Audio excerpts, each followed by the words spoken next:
चलिए दोस्तों, हिंदी में आपका स्वागत है। देखिए 100 अंक का हम लेकर आ गए हैं प्रश्न। चलिए नंबर 1 से हम शुरू करते हैं। चलिए आपके सामने जो जो क्वेश्चन दे रहा है, बाल्किश भट्ट भट्ट की रचना निम्न में से कौन है? जल्दी जल्दी बताइए, बाल्किश भट्ट की रचना निम्न में से कौन है? बातचीत होगा, जूठन होगा, रोज होगा, परगीत और समाज, इनमें से कौन होगा? चलिए दोस्तों, इसमें से आंसर होगा बातचीत होगा। चलिए 2 नंबर क्वेश्चन लेकर आ गए हैं। बातचीत के जरिए भाव बनकर क्या बाहर निकल जाता है? ईसा, देश, मवाद या धुआं, कलेश। चलिए जल्दी जल्दी, इसका आंसर सही आंसर होगा मवाद या धुआं। बाल्किश भट्ट की माता का क्या नाम था? बाल्किश भट्ट का माता का नाम सुशीला देवी, रजनी देवी, पार्वती देवी, सविता देवी। जल्दी जल्दी बताइए, इनमें से कौन सा आंसर? चलिए हमारे पास कमेंट भी आ रहा है, नंबर सी। चलिए नंबर सी सही है, पार्वती देवी। चलिए 4 नंबर क्वेश्चन लेकर आ गए। निबंध लेखन की दृष्टि से भारत हिंदू युग कैसा है? पूर्व, अनुप्रयोग, प्रगति और प्रगतिशील, प्रगति और प्रगति में उर्ब होगा। चलिए दोस्तों, सही आ रहा है हमारे पास कमेंट, ठीक है ये नंबर। चलिए 5 नंबर क्वेश्चन आपके सामने दिख रहा हुआ है। बातचीत शीर्षक निबंध के अनुसार जो कुछ मवाद या धुआं बनकर रहता है वह भाप बनकर निकल पड़ा कैसे? चलिए बताइए, अभी आपको एक क्वेश्चन हम आगे पढ़ाए हुए हैं, कैसे निकल जाता है?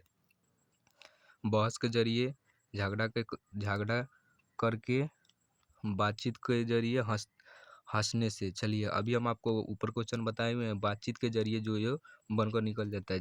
चलिए 6 नंबर क्वेश्चन लेकर आ गए हैं। जैसा काम वैसा परिणाम किस लेखक द्वारा रचित प्रश्न है? चलिए रामधारी सिंह दिनकर दे रहा है, जयप्रकाश नारायण दे रहा है, बाल्किश भट्ट दे रहा है, मोहन राकेश दे रहा है। चलिए बहुत महत्वपूर्ण भी क्वेश्चन है, 6 नंबर। ये बाल्किश भट्ट द्वारा बाल्किश भट्ट द्वारा। चलिए 7 नंबर क्वेश्चन लेकर आए हुए हैं।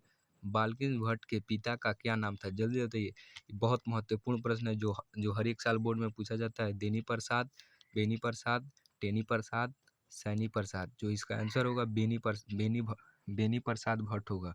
बी नंबर बिल्कुल सही आंसर होगा। हम कमेंट भी देख रहे हैं। चलिए बी नंबर बिल्कुल सही होगा।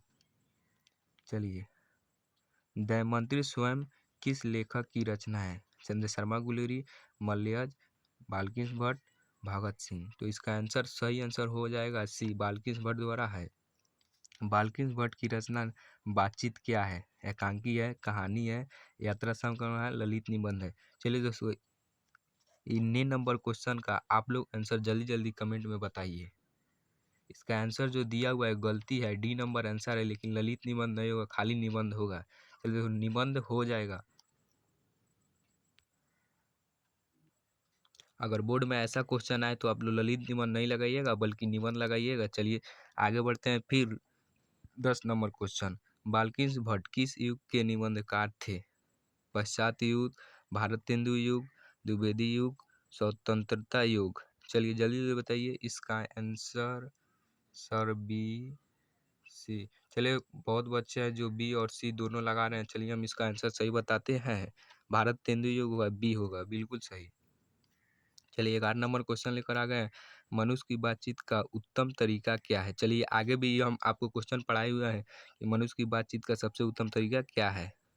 विद्यापूर्वक बात करना, तर्कपूर्वक बात करना, भीड़ से बात करना, चलिए अवाक होकर अपने से बातचीत करना। चलिए हम देख रहे हैं, अभी सबका कमेंट देख रहे हैं बच्चों, जल्दी जल्दी।